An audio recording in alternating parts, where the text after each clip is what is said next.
Hey, I'm Dr. J. Welcome to my kitchen. I want to show you today how to make a simple no-cook barbecue sauce. This is so delicious. It's great on like pulled pork, pulled chicken. Throw some chicken on your grill, slather some of this on, and it's so easy to make. You probably have most of this stuff in your pantry. If not, there's a few ingredients that you just stock up on. I always have these things: ketchup, some molasses. This makes about 1.5 cups. So I've got 1 cup of ketchup going in.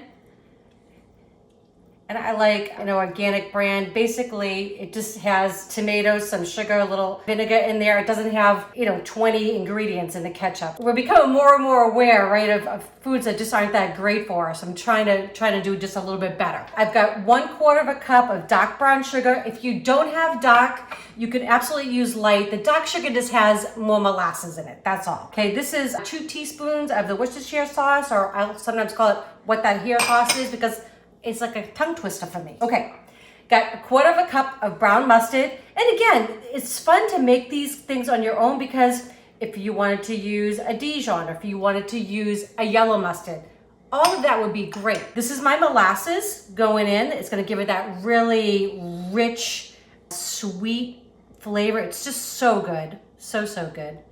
Get every last drop in there.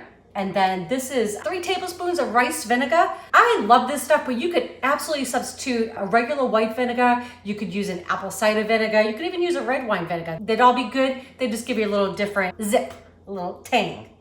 So now for my spices. I have some smoked paprika in here. I've got some garlic powder, some onion powder, and then a little salt and pepper. Okay, all going in. Oh, I almost forgot, a little bit of liquid smoke. That kind of gives you that barbecue, but a little bit. I'm just gonna put a dash. A little of this goes a long way, okay? All right, gonna give this all a mix. I was gonna tell you too, a good tip. Sometimes you buy your brown sugar and you store it. Even if you store it in airtight, sometimes you'll get like little hard clumps in there. What you can do is you can take your brown sugar, put it in your microwave with a little damp towel, and just put it on for like 5 to 10 seconds, and that will all smooth out for you. That's what I did actually, so I was gonna tell you that. So this is it. Mix it all together. I promise you, you will not wanna buy store-bought again. This is absolutely delicious. It will stay in your refrigerator for up to 2 weeks. And if you want, you can make a bigger batch of this and freeze it. And that way you have it for another use down the line. All right, I'm gonna give this a taste for you in just a second. Okay, so you ready to give this a taste for them, right? Yeah. Can you smell it already, right? It smells good. I know. Yeah. And no cooking. Yeah, that's pretty amazing. Right? You just put all the ingredients in a bowl. Yeah. Right? I love it. Okay, so let's give it a taste. Yep. Okay. Got a little chicken tender here. Yeah. Dipping. Yeah.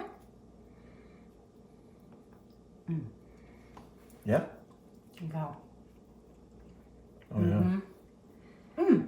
That's so good. Mm-hmm. Is this the same barbecue sauce you used for the Instant Pot pulled chicken recently? It is. So I tend to use this as a base all the time. You can add other things to it, like you can make this a peach sauce. You can make this a raspberry. You could add some chipotle peppers in there to give it a little bit of heat.